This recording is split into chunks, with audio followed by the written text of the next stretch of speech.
بے ادب بے نصیب یا باادب بانصیب۔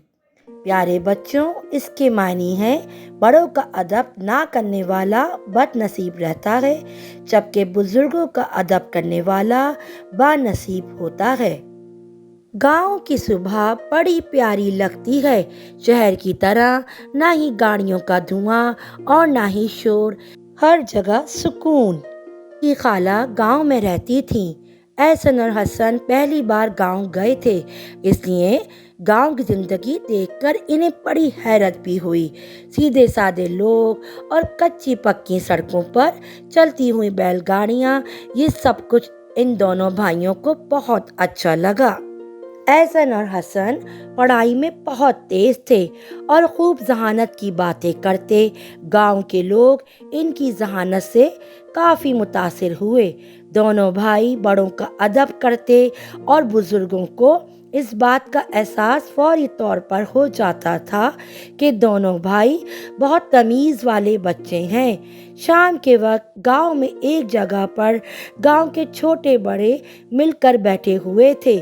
اس دوران گاؤں کے ایک بزرگ کہنے لگے، بھائی ان دونوں بچوں کی فرما برداری دیکھ کر دل بہت خوش ہوا ہے۔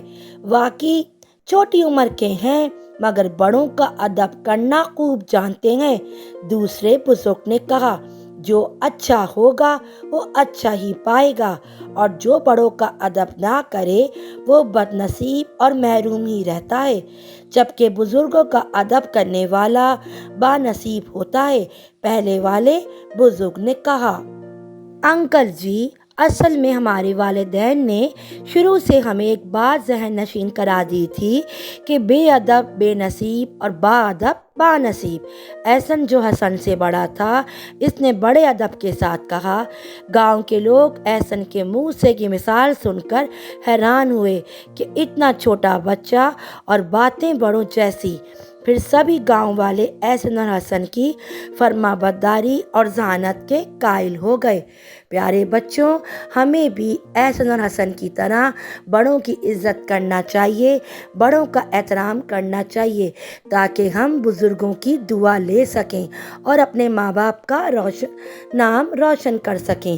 ایسا نہیں کہ ہمیں صرف اپنی تعلیم پہ دھیان دینا ہے، بڑے اسکولوں میں پڑھنا ہے اور کسی کا احترام نہیں کرنا، کیونکہ سب سے پہلا اسکول ہمارا گھر ہوتا ہے، جو ماں باپ ہمیں سکھاتے ہیں، اور جو بچے ماں باپ کا کہنا مانتے ہیں، بڑوں کی عزت کرتے ہیں، وہ ہمیشہ کامیاب رہتے ہیں۔